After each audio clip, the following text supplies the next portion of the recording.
But why is that the intercept? Well, the easiest way to think about that is if you were to plug in x equals 0 in here, you'd get y equals 3 times 0 plus 4. So that plus 4 would be the intercept on the y. So that point there would be 0, 4. In other words, x is 0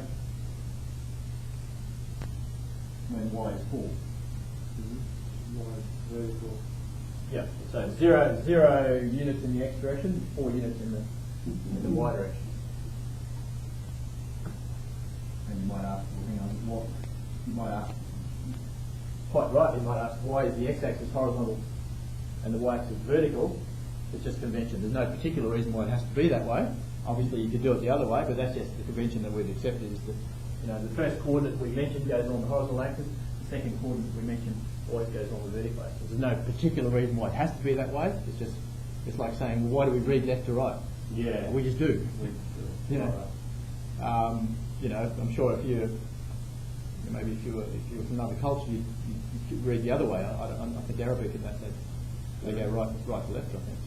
Well, yeah. I mean, so it's just our convention in their head. You know, that's how maths is, and maths is sort of, you know, at least the maths that we're doing is sort of Western version of it. So, and hence we have that convention of going left to right as the positive direction.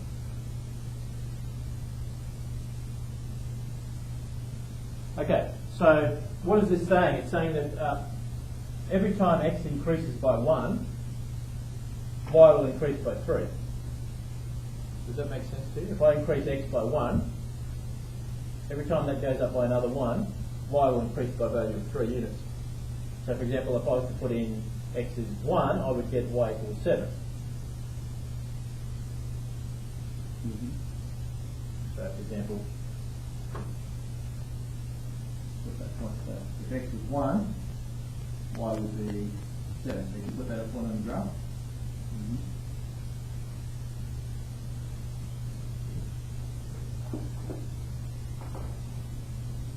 So in other words, one unit, so you could do that with your ruler, so you could, hello Brendan, you could measure across one, so the easiest way to do that is just you don't need to put numbers on your graph. The easiest way, can I borrow your ruler there? Yep. Yeah, just put your ruler on there, measure 1 centimetre across, measure 1 centimetre across here, I'll do it in inches, 1 centimetre across, and then 7 centimetres up, and there's your point. So that saves you having to label the diagrams all the time. Ah, yeah. So otherwise it's too slow, so you don't need to sit there and go, you know, 1, 2, 3, 4, put all. Yeah. I've saw people sit in exams wasting minutes and, you know, many minutes just labelling all their diagrams. You don't need to do that. Right. Because I know you're going to use, you know, 1 centimetre is 1 unit. Yeah. I mean, okay, you can put 1, 2, 3, 4, 5 if you want to, and then just so that I know what your scale is. Yeah. But you don't need to sit there and write out every single, you know, point. Just use your ruler. Just stick your ruler on there and measure it. 1 centimetre across, 7 centimetres up. Also, I found people were making a lot of mistakes on the exams because they were counting them, and they were miscounting. And that would have all been avoided by just putting the ruler on the diagram and just measuring it, you know. I know you made a few of those mistakes, Dane, where you had, like, instead of 1.7, you'd mark it as 1.6, and I think that's created some problems with you. That was why your straight lines weren't working, because I normally just use the ruler for... Okay, well, maybe you mismeasured or something. I remember there was a couple of mistakes in there, but just be careful with that. I mean, obviously it's easy to get right, but it's also easy to get wrong too. You know, and so there's several ways you can then check that answer to make sure you've got the right numbers. You could then maybe put another point in and say, okay, what if x was, say, -1? What would y value be? So if x was -1, this would be 3 times -1 plus 4. So it would be -1, x would be -1, y would be -1. So it would be down here somewhere. Sorry, +1, sorry. Try again. So if x was -1, y would be +1, sorry. Not -1. So we go up there. Yeah, there on my diagram. Try and get it right. Yeah, so if x was -1, this would be 3 times -1 plus 4, which would be +1. So it would give you a point here.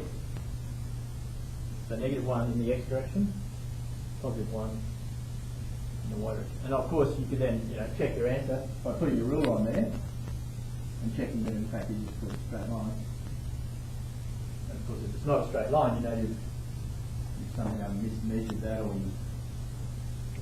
if it's not fitting to the straight line,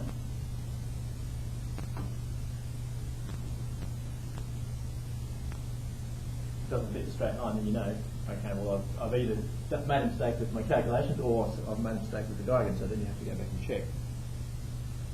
So my suggestion, especially in an exam, I know it seems very simple, but it's so easy to make a mistake in an exam on the very first step. And I was finding in a lot of those exams, people would, if they got the first couple of lines right, they would get the whole question right.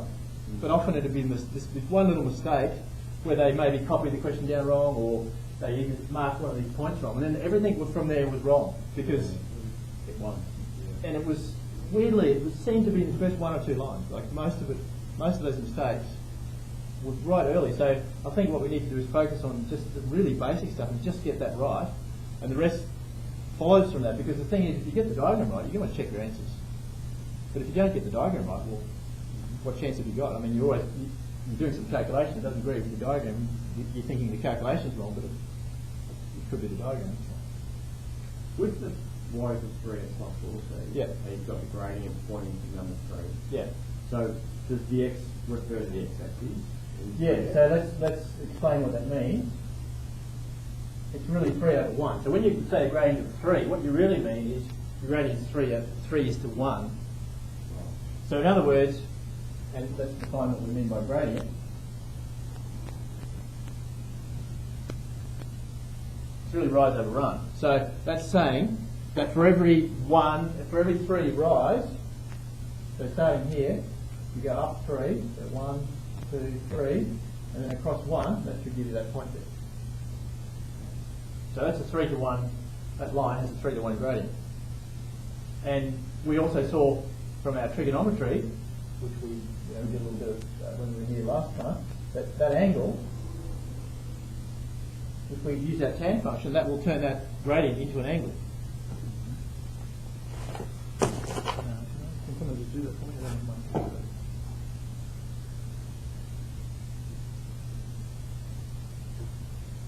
+71.6. Yeah. So that tan function, or inverse tan function as it is in this case, will turn that gradient of 3 into an angle. So you should be able to stick your protractor on there, and that angle, 71 degrees, should be off the x-axis.